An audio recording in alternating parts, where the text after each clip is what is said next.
Саламатсыздар, урматтуу депутаттар. Урматтуу төрага, урматтуу депутаттар. Парламенттин атынан бир 3 нерсени жасасак. Биринчиси, жогорку сот төрайымы депутаттардын оозун жапканга аракет жасап атат. Биздин коллега эл менен жолугуп жатып, соттун чечим жөнүндө өзүнүн пикирин айтса, ал туура эмес деп ГКМБ кайрылды. Эгерде ушул соттор мыйзамсыз соттолгон Текебаевди актап берсе, анда биз унчукпайт элек. Ошон үчүн биз парламент, мен ойлойм, урматтуу коллегалар, 72-нчи беренеде так жазылган депутаттардын ой пикирине эч ким баа бере албайт жана кууntукка алышы мүмкүн эмес.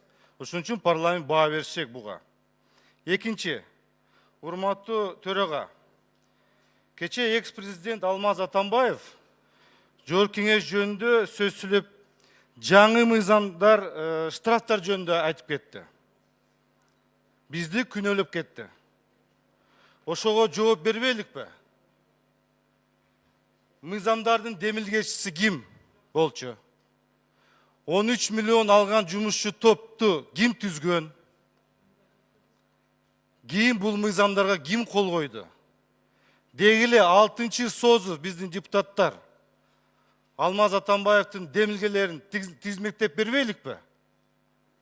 Конституцияны өзгөртүү боюнча 6-чы созу колдоп берген. Сот реформасы боюнча парламент колдоп берген. Анан кийин орустар менен мамилебиз бузулганда Русгидронун келишим денонсация чыгарганбыз биздин парламент. Мына ушундай жакшынакай иштеп келгенбиз. Ошондуктан, урматтуу коллегалар, бул боюнча дагы биз өзүбүздүн жообун бериш керек. Анан алып келдим, мен катамды оңдойм, мени өлтүрүп кетсе дагы деп айтып кетти. Ошону кандай түшүнсө болот? Мен МВДге, ГКМБнын өкүлдөрүнө кайрылат элем. Экс-президенттин күзөтүн күчөткүлө, ар кандай провокациялар болуп кетиши мүмкүн. Коомдук саясий абалыбызда тынчтык мындай ынтымак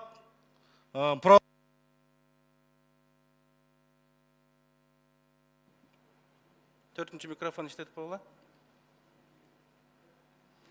Урматтуу коллегалар, ошого байланыштуу биз депутаттар, төрага, сиз мына укмаксан болуп, эгерде эч нерсе сөз сүйлөбөй койсок, анда туура эмес болуп калат. Кийинки маселе бул Якутиядагы маселени айткым келет. Мен ушул Якутстун шаарынын элине жана бийликке кайрылат элем. Есть плохие люди, но нет плохой нации. Я хочу сказать, чтобы все проходило в рамках закона. Нарушитель, он должен понести наказание.